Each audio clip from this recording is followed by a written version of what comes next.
قربانی کے احکام کے مطابق سید سیستانی دامت علی آپ کی خدمت میں پیش کر رہا تھا۔ یہاں پہ ابھی یہ سوال آتا ہے کہ قربانی جو ہے وہ 10 ذی الحج کو ہم نے کرنی ہے، وہ کس وقت ہم نے کرنی ہے؟ تو یہاں پہ روایات میں جو چیز موجود ہے اور جو سید سیستانی دامت علی نے لکھی کہ قربانی کا جو ٹائم ہے وہ جو افضل وقت ہے اس کا بہتر ہے۔ دیکھیں، ایک تو ہے کہ 10 ذی الحج کو کرنی ہے، 9 ذی الحج کو نہیں کرنی، اور 10 ذی الحج کا ٹائم کب شروع ہوگا؟ جب نماز فجر کا ٹائم ہوگا۔ نماز فجر کا جب ٹائم جیسے ہی ہو گیا تو 10 ذی الحج کا دن شروع ہو چکا ہے، اس ٹائم پہ آپ قربانی کر سکتے ہیں۔ لیکن بہتر کیا ہے، افضل کیا ہے کہ آپ انتظار کریں کہ سورج طلوع ہو جائے۔ جب سورج طلوع ہو جائے پھر اتنا انتظار کریں کہ جتنے ٹائم پہ انسان عید کی نماز پڑھ لیتا ہے، یعنی عام طور پہ عید کی نماز 2 رکعت ہے تو یعنی 4 منٹ یا 3 منٹ آپ کا انتظار کریں، یعنی سورج طلوع ہو جائے تو 3-4 منٹ بعد سورج کے طلوع ہونے کے بعد جب قربانی کی جائے گی تو وہ قربانی کرنے کا افضل ترین وقت ہے اور بہتر وقت ہے۔ اسی ٹائم پہ کیا ہے انسان ذبح کرے اور قربانی کرے۔ اور اگر انسان منا میں ہے اور وہ واجب قربانی کر رہا ہے یا مستحب کر رہا ہے منا کے اندر، تو وہاں پہ سید ثانی فرماتے ہیں کہ 4 دن تک وہاں وہ قربانی کر سکتا ہے۔ اور منا کے علاوہ جو دیگر علاقوں میں ہیں جیسے ہم لوگ ہیں تو ہمارے لیے جو ہے وہ ٹائم جو ہے وہ 3 دن کا کیا موجود ہے، اگرچہ افضل یہ ہے کہ پہلے دن کی جائے لیکن ہم 3 دن تک قربانی کر سکتے ہیں۔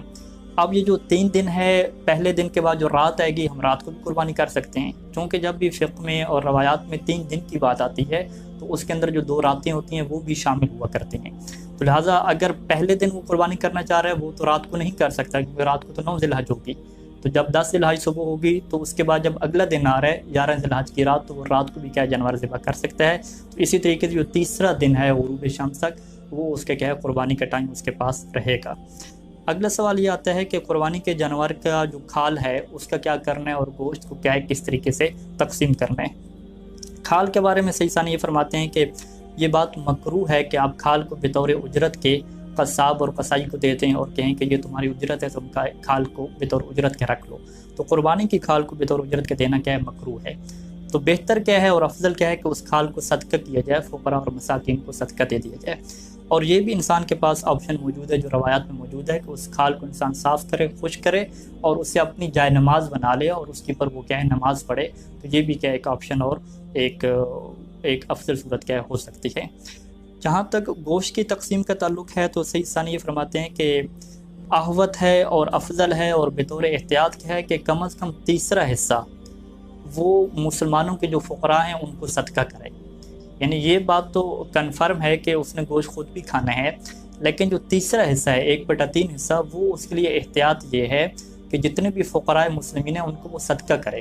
اب فقراء ہم کسے کہتے ہیں؟ فقراء فقہ میں ہر اس بندے کو کہتے ہیں کہ جس کے پاس سال کا خرچہ پورا نہ ہو رہا ہو، یعنی وہ مہینے میں خرچہ کرتا ہو تو ہر مہینے مقروض ہو جاتا ہو۔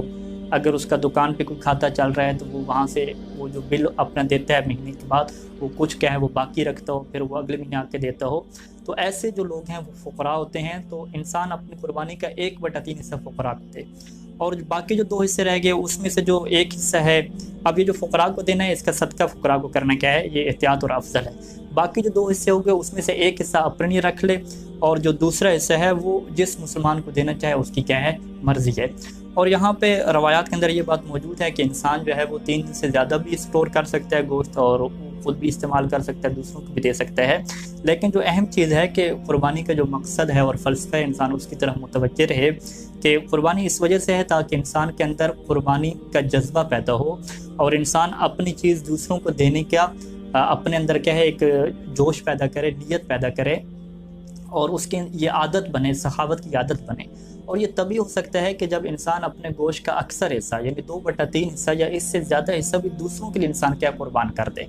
اپنے لیے بہت کم رکھے اور دوسروں کے لیے قربان کر دے، تو یہ کیا بہترین قربانی ہے۔ اس کو کہا جائے کہ واقعی اس بندے نے کیا قربانی دی ہے، وگرنہ تو ہم معاشرے میں کیا کہتے ہیں کہ اب سارے کا سارا گوشت خود ہی رکھ لیا تو یہ اس بندے نے قربانی کس بات کی دی ہے، سب اچھا گوشت خود رکھ لیا، سب اپنے کے لیے رکھ لیا، تو یہ قربانی تو نہ ہوئی، یہ تو الٹا کیا ہے اپنا فائدہ اس نے حاصل کیا۔ تو قربانی تبھی ہوگی کہ جب آپ اپنی پسند کا گوشت اپنا زیادہ تر حصہ دوسروں کو دیں گے، تو پھر کہا جائے گا کہ ہاں اب آپ نے کیا قربانی کی ہے اور اب آپ نے ایثار کیا ہے۔